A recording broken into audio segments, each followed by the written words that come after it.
Os mortos não estão dormindo. Eles não estão inconscientes. E não, eles não desapareceram em algum esquecimento sombrio. Eles sabem, eles sentem, eles veem.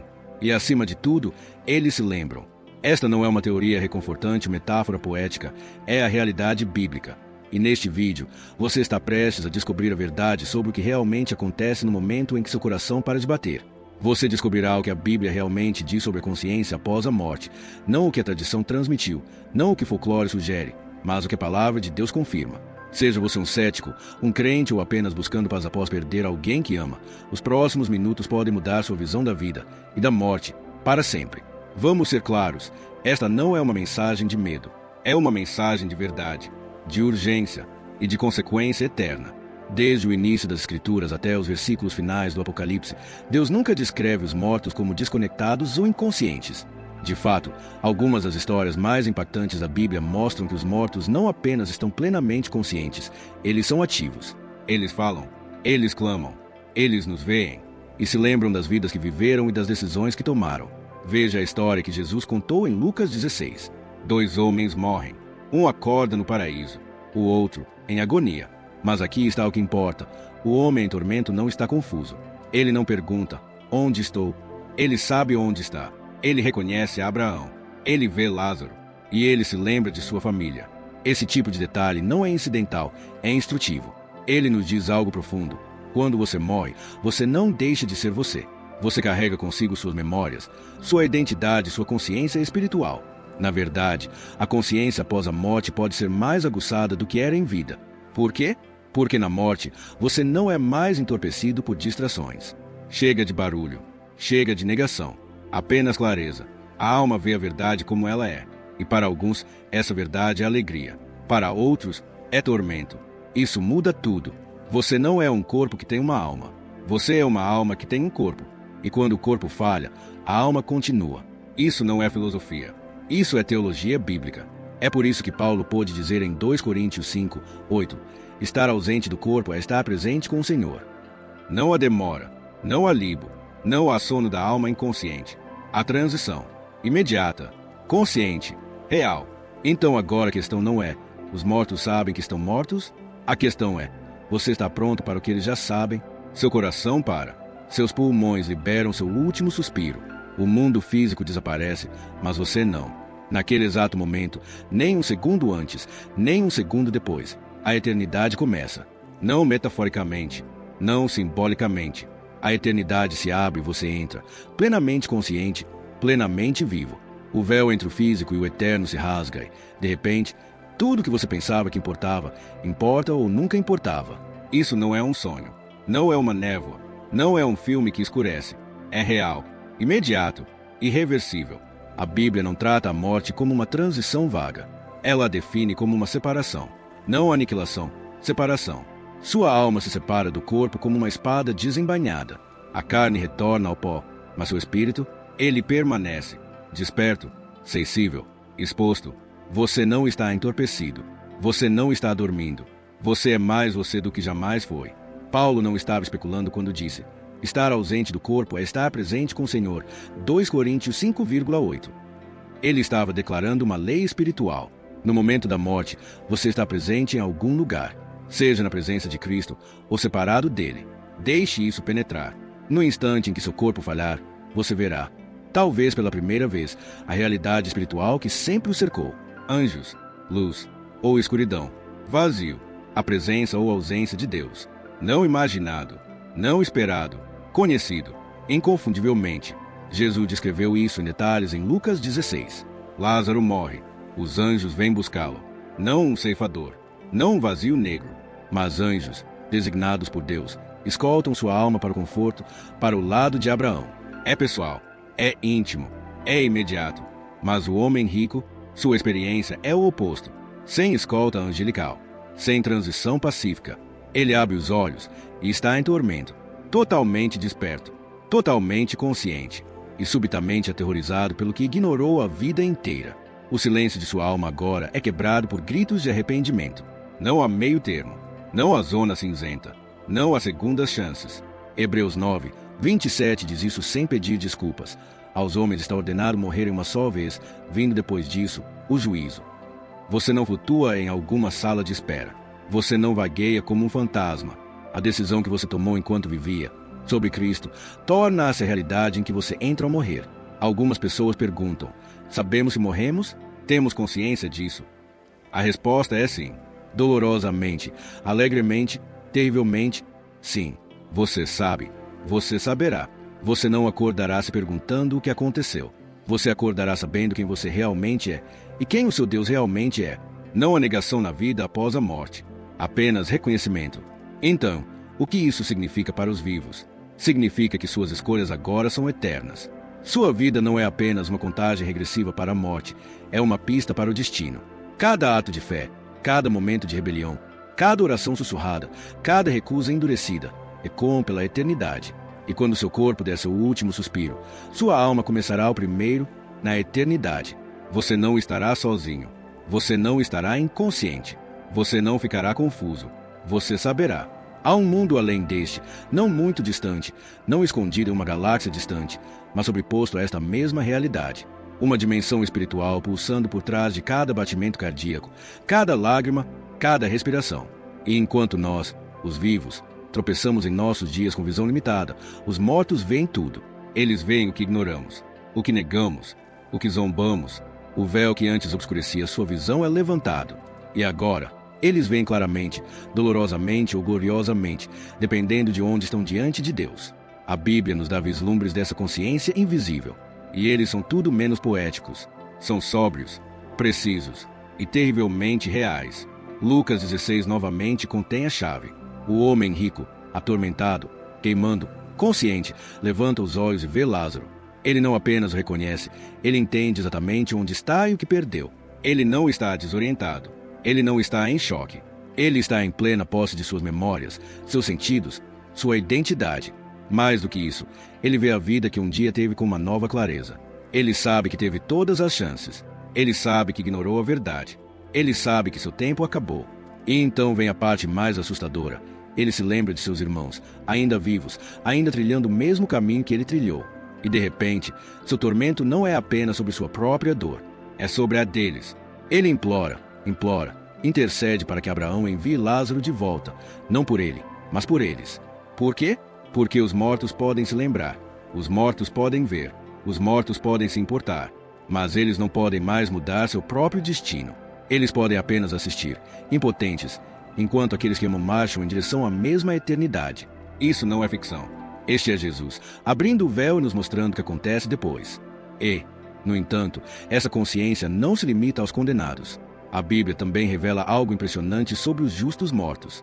Em Hebreus 12, 1, o escritor diz: visto que estamos rodeados por uma tão grande nuvem de testemunhas. Não espectadores, não fantasmas, testemunhas. Aqueles que correram a corrida e agora observam a nossa. Não em ignorância, não em silêncio, mas com consciência, com conexão, com propósito. A nuvem não é uma névoa metafórica. É feita de nomes, almas, santos, sua avó, aquele velho amigo fiel, aquele missionário de quem ninguém se lembrava. Eles não estão dormindo. Eles estão observando. Eles veem você. Eles veem isso. Eles nos veem, tropeçando na fé que outrora carregaram.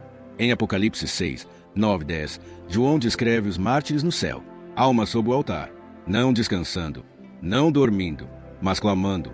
Até quando, soberano Senhor, santo e verdadeiro, esperarás que julgues? Eles estão cientes, conscientes do tempo, da justiça, da terra, de nós. Estes não são espíritos ociosos nas nuvens tocando harpas. São almas engajadas e despertas, participando da própria pulsação do céu, aguardando o cumprimento das promessas de Deus. Até Moisés e Elias, há muito tempo ausentes da terra, aparecem com Jesus em Mateus 17 na transfiguração, conversando, vivos, plenamente conscientes. Conscientes. O que isso nos diz? A morte não cega a alma, ela clareia. Aqueles que partiram em Cristo não se foram. Eles não estão desconectados. Eles não foram apagados. Eles estão observando. Eles estão testemunhando.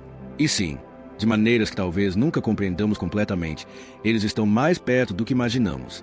Então, agora, inverta a questão. Se os mortos enxergam com clareza o que estamos nos recusando a ver, você provavelmente já ouviu alguém dizer isso antes em um funeral. Ele está em um lugar melhor agora, ou ela está cuidando de nós. A intenção é confortar, curar, mas por trás dessas palavras existe uma questão mais profunda que assombra a alma humana. Ainda permanecemos nós mesmos depois de morrer? Nós nos lembramos? Nós reconhecemos? Sabemos quem somos e quem éramos?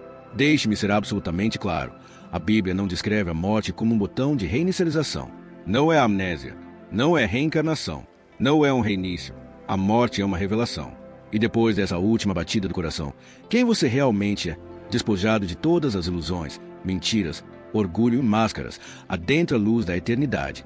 As memórias que você carregou, os relacionamentos que você construiu, as decisões que você tomou, elas não desaparecem. Elas seguem em você. Sua alma, liberta do corpo, continua, totalmente intacta. Voltemos a Lucas 16, porque nessa história, Jesus não fala em parábolas. Ele revela realidades espirituais. O homem rico morre e acorda atormentado, mas ele não está confuso. Ele não pergunta, quem sou eu? Ele se lembra de sua vida de luxo. Ele se lembra de Lázaro, o homem pobre que ele ignorou. Ele se lembra da casa de seu pai. Ele se lembra de seus 5 irmãos pelo nome. Não apenas conceitos abstratos, família, rostos, responsabilidade, emoção. Ele sabe exatamente quem ele é. Ele sabe o que fez. E talvez o mais trágico, ele sabe o que não pode mais desfazer. Agora olhe para o outro lado. Lázaro, o homem que sofreu, aquele com quem ninguém se importava. Quando ele morre, ele não é apagado. Ele é levado por anjos a um lugar de conforto.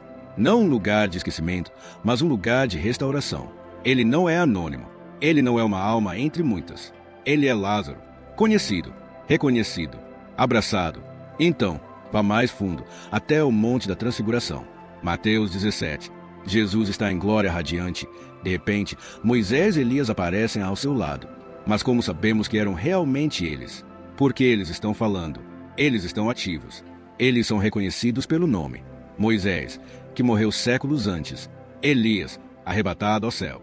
Ambos estão plenamente conscientes, plenamente eles mesmos e totalmente engajados no plano de Deus em desenvolvimento. Sua identidade não se dissolveu na morte. Foi cumprida na presença de Deus. Ou vá para Apocalipse 6. As almas dos mártires clamam debaixo do altar no céu. Elas se lembram, elas falam, elas perguntam a Deus, até quando? Não apenas como espíritos abstratos, mas como indivíduos que se lembram da injustiça que sofreram. Mesmo Paulo, em Filipenses 1, 23, não anseia por descanso inconsciente. Ele diz, desejo partir e estar com Cristo, o que é muito melhor. Ele não diz que espera se fundir em alguma força cósmica. Ele espera estar com Jesus, como Paulo, como ele mesmo. Então, sim, os mortos ainda são eles mesmos. Mas mais do que isso, na eternidade, nos tornamos mais nós mesmos do que jamais fomos na Terra. Porque na ausência de pecado, vergonha, dor e mentiras, a alma finalmente está livre. Livre para amar, livre para adorar, livre para lembrar corretamente. Isso deveria nos abalar. Porque se sua alma carrega sua identidade além do túmulo, significa que suas escolhas ecoam na eternidade. Suas palavras, seus relacionamentos, seus pecados, seu arrependimento, sua fé ou descrença. Você não recebe uma reinicialização. Você recebe uma revelação. Portanto, a questão não é se você se lembrará de quem você é depois de morrer. A questão é, você gostará do que lembra? E ainda mais importante, você permanecerá na eternidade como alguém que conheceu a Cristo ou como alguém que sabia que o rejeitou. Não há demora, não há deriva, não há confusão. No momento em que sua alma se separa do seu corpo, a eternidade recebe. E onde ela o recebe, depende de uma coisa: o que você fez com a verdade enquanto estava vivo. Esta não é uma ideia filosófica vaga. Não é palpite. A Bíblia é incrivelmente direta, quase desconfortavelmente direta, sobre o que acontece imediatamente após a morte. Voltemos a Lucas 16. Novamente, não porque estejamos nos repetindo, mas porque Jesus ancorou esse ensinamento tão profundamente por um motivo. 2 homens, 2 mortes, 2 destinos. Lázaro morre, um homem pobre e esquecido, e a Bíblia diz o seguinte: os anjos o levaram para o seio de Abraão. Isso não é poesia, é precisão divina. Sua alma não foi deixada vagando. Ele não flutuou na escuridão. Os anjos, os mensageiros de Deus, vieram buscá-lo. Eles o carregaram, com propósito, com honra, com ternura. Este é o protocolo celestial para os redimidos. Sua alma é escutada. Deixe essa imagem penetrar em todos os seus medos. O seu último suspiro, o céu não o abandona. Ele o encontra. Você não está sozinho. Você não está perdido. Você é esperado. Agora, compare isso com um homem rico, sem escolta, sem conforto, sem luz. O texto diz que ele morreu e foi sepultado. Mas então diz: no Hades, onde estava em tormento, levantou os olhos. Onde foi sua recepção? Onde estavam os anjos? Não havia nenhum. Porque quando você rejeita Deus em vida, você enfrenta a eternidade sem a sua presença. Isso não é Deus sendo cruel. É Deus honrando sua decisão. Vamos explicar isso claramente. De acordo com as Escrituras, no momento em que você morre, sua alma vai para um de dois lugares: céu, a morada de Deus, alegria, restauração, propósito, glória e paz. Inferno, um lugar de separação, tormento, arrependimento, escuridão e ausência divina. Não há meio termo. Sem purgatório, sem reencarnação, sem espíritos errantes. Hebreus 9, 27 diz claramente: aos homens está ordenado morrerem uma só vez, vindo depois disso o juízo. Quando a morte chega, não é o fim da história, é o virar da página para o capítulo que nunca termina. Para aqueles em Cristo, o céu não é um conceito, é uma realidade. É a presença do próprio Jesus. Jesus disse ao ladrão na cruz: hoje estarás comigo no paraíso. Lucas 23, 43. Não amanhã, não depois de um longo descanso. Hoje, o paraíso não é férias, é comunhão, proximidade com o Rei, o jardim restaurado, a presença que Adão perdeu, agora recuperada para sempre. Para aqueles fora de Cristo, o inferno não é um mito, não é fogo em desenhos animados ou forçados no escuro. É algo muito pior, a ausência eterna da bondade de Deus. E pior ainda que as chamas, é a memória, porque a alma que entra no inferno ainda se lembra do que rejeitou.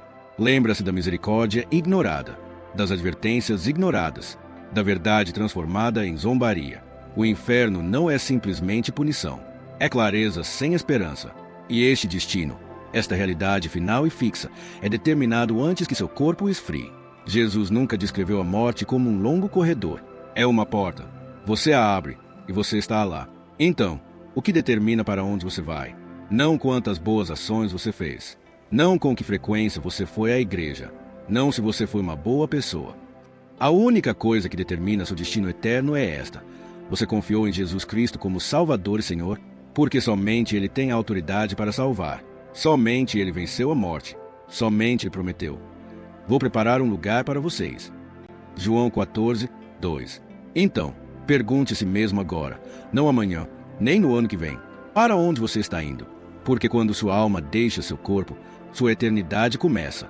E naquele momento, será tarde demais para mudar de direção. A morte não desliga a alma, ela a desperta. Para muitos, essa ideia é aterrorizante. Para outros, é uma fonte de paz indizível. Mas, de qualquer forma, uma coisa é clara: segundo a palavra de Deus, a consciência após a morte, profunda, sem filtros, eterna. No momento em que sua alma adentra a eternidade, não há confusão, sem névoa, sem atraso na percepção. Você sabe exatamente onde está e por que está lá. Vamos deixar isso bem claro. A Bíblia nunca ensina que a morte leva à inconsciência. A noção de que os mortos dormem em algum tipo de coma espiritual, incapazes de sentir, pensar ou ver, não é bíblica. Na verdade, é o oposto do que Jesus e os apóstolos ensinaram. Voltemos, uma última vez, a Lucas 16.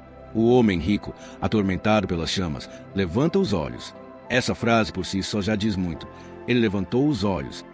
Ele vê, ele reconhece, ele se lembra, ele fala, ele implora, ele raciocina. Ele não está dormindo, ele não está entorpecido. Ele está mais consciente do que jamais esteve em vida. Ele até tenta negociar, implorando a Abraão que envie Lázaro para avisar seus irmãos. Esse não é o comportamento de uma alma adormecida. É uma alma angustiada, uma alma queimando não apenas pela chama, mas pela clareza do arrependimento. Ele se lembra da vida que viveu, das oportunidades que ignorou, do caminho que escolheu. E agora, sem todas as máscaras, ele encara a verdade nua e crua. Mas não vamos parar por aí. E aqueles no céu? Apocalipse 6, 9 e 11 nos oferece um quadro de tirar o fôlego. João vê as almas dos mártires sobre o altar de Deus. Não são fantasmas, não são espíritos mudos. Eles clamam: até quando, soberano Senhor, santo e verdadeiro, não julgarás? Eles não estão apenas cientes, estão engajados. Sabem o que aconteceu com eles. Sabem onde estão. E sabem que a justiça ainda está se desenrolando. Estão plenamente conscientes, emocionalmente despertos, espiritualmente ativos. Até Paulo, o apóstolo que tanto sofreu na vida, escreve com urgência em Filipenses 1, 23. Desejo partir e estar com Cristo, o que é infinitamente melhor. Não um desejo de esquecimento ou descanso, mas um desejo de presença, de comunhão, de consciência na presença do Rei. E o Monte da Transfiguração? Lá, Jesus está, não sozinho, mas com Moisés e Elias, profetas mortos há muito tempo, vivos e falando. Eles não são silhuetas vagas. Eles são reconhecidos. Eles conversam. Eles sabem exatamente o que está acontecendo. Este momento não se trata apenas de Jesus revelando sua glória. Trata-se de nos mostrar um vislumbre da vida após a morte, onde os fiéis mortos estão vivos, presentes, conscientes e participando do desenrolar da história de Deus.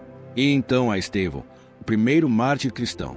Enquanto pedras esmagavam seu corpo, Atos 7, 55 diz que ele olhou para cima e viu a glória de Deus e Jesus em pé, à direita de Deus. Seu último suspiro não foi uma descida à escuridão, foi um retorno ao lar. Suas últimas palavras: Senhor Jesus, recebe o meu espírito. Isso não é metáfora, isso é consciência. Isso é clareza no último momento, um homem deixando o mundo físico com os olhos bem abertos, uma alma já enxergando a eternidade. Agora pense nisso. Se a alma se torna tão desperta após a morte, então a eternidade não é apenas um destino, é uma revelação. Ela revela tudo. Quem é Deus, quem você é, pelo que você viveu e o que você ignorou. E você não precisará de ninguém para lhe explicar. Você saberá. Você saberá o que amou. Você saberá quem serviu. Você saberá o que escolheu. E quer você acorde em glória ou tormento, essa consciência nunca o deixará. Portanto, a questão não é se a consciência existe após a morte. A verdadeira questão é, do que você se tornará consciente? Será a paz de Deus envolvendo você como uma vestimenta, ou o eco de 1000 chances perdidas ecoando no silêncio? Porque um dia a consciência virá, não como um sussurro, mas como uma inundação. Eles se foram da sua vista, mas você se foi da deles? Este é o tipo de pergunta que não vem apenas dos livros de teologia. Ela chega na calada da noite, em momentos de silêncio, em cemitérios, em quartos de hospital, aos pés de uma cama onde ninguém mais se deita. Eles ainda conseguem me ver? Sabem o que estou passando? Estão me observando? Somos loucos para saber. Porque, lá no fundo, sentimos algo, que a morte não corta tudo. Que talvez, apenas talvez, o vínculo do amor, o fio da memória, a conexão do espírito, perdure. E a Bíblia não deixa essa esperança sem resposta. Vamos começar com uma das verdades mais negligenciadas, porém poderosas, das Escrituras. Hebreus 12, 1. Portanto, visto que estamos rodeados por tão grande nuvem de testemunhas. Pausa. Não estavam rodeados. Não estarão. Estamos. Agora mesmo. Isto não é um preenchimento poético. Segue um capítulo, Hebreus 11, que lista heróis da fé. Abel, Enoque, Noé, Abraão, Sara, Moisés, homens e mulheres que viveram, lutaram, obedeceram e morreram. E então, de repente, o escritor abre a cortina e diz: eles não se foram. Eles estão observando. A palavra testemunhas não significa espectadores passivos. Em grego, é martíris, a mesma raiz para mártires. Significa aqueles que testemunham, que observam, que têm interesse na corrida que ainda está sendo realizada. Em outras palavras, os mortos em Cristo não estão desconectados de nós. Eles estão cientes. Eles nos animam. Eles conhecem a nossa batalha. Eles anseiam por nos ver terminar fortes. E então a Lucas 16. Novamente, a história continua abrindo porta após porta. O homem rico, em tormento, está ciente de seus irmãos que ainda estão vivos. Ele implora a Abraão que envie alguém para avisá-los. Se Cristo não ressuscitou, é vã a fé de vocês. Vocês ainda estão nos seus pecados. Mas Cristo ressuscitou, e sua ressurreição não foi um milagre particular. Foi uma declaração, uma ruptura cósmica nas garras da morte. Quando Jesus saiu daquele túmulo, ele não apenas provou que era Deus. Ele destruiu a permanência do túmulo. Ele transformou a morte de uma prisão em uma passagem. Ele transformou funerais em salas de espera. Ele transformou cemitérios em jardins de glória futura. A ressurreição não é apenas sobre ele, é sobre você. Porque a Bíblia diz que Jesus é as primícias da ressurreição. Esse é um termo agrícola. Significa a primeira parte da colheita, a garantia de que mais está por vir. Mas Cristo, de fato, ressuscitou dos mortos, as primícias dos que dormem. 1 Coríntios 15, 20. Isso significa que cada pessoa que pertence a Cristo ressuscitará, não como fantasmas, não como espíritos, não em vagas vidas após a morte, mas em corpos ressuscitados, aperfeiçoados, imperecíveis. Imagine isto. Sua avó, que morreu em Cristo, um dia ressuscitará, não com a pele frágil e os ossos doloridos, mas radiante. A criança que você perdeu ressuscitará, e você a conhecerá, e ela a conhecerá. Os deficientes dançarão, os mudos cantarão, os marcados brilharão. E você? Você finalmente será plenamente você, a versão que Deus sempre pretendeu, não em fraqueza, mas em glória. Isso não é um sonho. Esta é a promessa de Deus. Em 1 Tessalonicenses 4, 16 e 17, lemos: Porque o próprio Senhor descerá do céu, com grande brado, com voz de arcanjo, e com o som da trombeta de Deus. E os mortos em Cristo ressuscitarão primeiro. Depois, nós, os que ficarmos vivos, seremos arrebatados juntamente com eles nas nuvens, ao encontro do Senhor nos ares. E assim estaremos com o Senhor para sempre. Este não é o fim da história. Esta é a história. A ressurreição é a reversão do Éden. É a resposta para toda a sepultura. É a desfeita da tirania da morte e a revelação da vida como ela deveria ser. Mas não perca isto, a ressurreição não muda apenas o seu futuro. Ela muda o seu presente. Se você sabe que a morte foi derrotada, se você sabe que sua dor tem uma data de validade, se você sabe que sua tristeza será engolida pela alegria, então você pode viver o hoje com coragem. Você pode amar com sacrifício. Você pode perdoar livremente. Você pode sofrer com propósito. Você pode morrer sem medo, porque você sabe a verdade. Esta vida não é tudo que existe. E quando você se deitar no pó, você se levantará em glória. Então chore, sim, mas não chore como aqueles que não têm esperança. Fique de pé junto ao túmulo, sim, mas não fique de pé como aqueles que temem o fim. Viva plenamente, sim, mas não como se isso fosse tudo que você teria. Porque há uma trombeta chegando, e quando ela soar, os túmulos se quebrarão, os céus se abrirão, e o Rei aparecerá, não em segredo, não nas sombras, mas em poder, e você se levantará. Esta é a esperança cristã, e não é frágil, não é emprestada, não é um desejo. Está escrita, está selada, está chegando. Então eu pergunto a você agora, não como um roteiro, não como um sermão, mas de uma alma para outra. Você conhece esta esperança? Seu nome está escrito no livro da vida, porque a ressurreição não é apenas uma doutrina, é um destino, e está mais perto do que você pensa. Você acabou de trilhar uma jornada que poucos ousam fazer. Não para a escuridão, mas para a clareza, para a verdade, para a própria eternidade. Porque a pergunta, os mortos sabem que estão mortos, não se refere apenas aos que partiram. Se refere a você. Se refere ao que você acredita, para o que você vive, e acima de tudo, o que acontece após o seu último suspiro. Se você conseguiu até aqui, não foi por acaso. Talvez você esteja enfrentando a dor da perda. Talvez esteja lidando com dúvidas profundas. Ou talvez algo dentro de você tenha finalmente despertado. Mas aqui está o que você precisa lembrar. Jesus Cristo não morreu para torná-lo religioso. Ele morreu e ressuscitou para torná-lo vivo. Vivo agora, vivo na morte, vivo eternamente. E se você pertence a Ele, seu futuro não está em um túmulo. Está em um reino, onde cada lágrima será enxugada. Cada despedida se tornará um reencontro. E cada sepultura dará lugar à glória. Então, se este vídeo te emocionou, te ajudou ou te fez enxergar a eternidade com mais clareza, não vá embora em silêncio. Clique no botão curtir. Isso indica ao algoritmo que esse conteúdo é importante. Inscreva-se no nosso canal e ative as notificações para nunca perder uma mensagem que pode mudar sua vida. E há outro vídeo agora mesmo na sua tela, um que vai ainda mais fundo. Clique nele. Assista, porque sua alma merece a verdade. Obrigado por passar este tempo conosco. Permaneça firme. Permaneça acordado. Permaneça na palavra. E até nos encontrarmos novamente. Graça e paz estejam com você.